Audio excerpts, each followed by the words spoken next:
Hello everybody and welcome to the crypto session brief. We're on Thursday the 3rd of November 2022.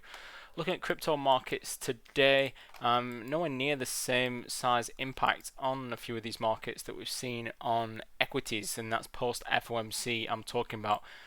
24 hours ago, we're at the point where we're heading into the FOMC meet, and I was discussing what reaction we would see in risk. Of course, cryptos being a typical risk asset, but pretty much unmoved. Yes, we did point in the red. Yes, it was a down day and we saw some lower closes, particularly on Ethereum and Bitcoin. But if you compare that, for example, the move that we saw yesterday on BTC, and you looked at the S&P 500, you would see quite a difference. You would be looking a lot worse, that daily bar on the SPX. So I guess that's positive news for BTC bulls that are looking now for this market to hold above 20k and then look for a move back higher into that 21,125.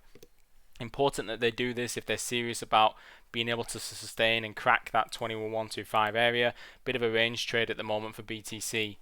Ethereum, after that lower close yesterday, you're thinking, okay, well, is it a case now of dropping back lower, heading into the 1280, 1300 region? But no, they've been able to get a little bit of a bounce back so far, ticking in the green. Litecoin, after that spike yesterday, has actually continued moving higher. So you've seen now a move into 62.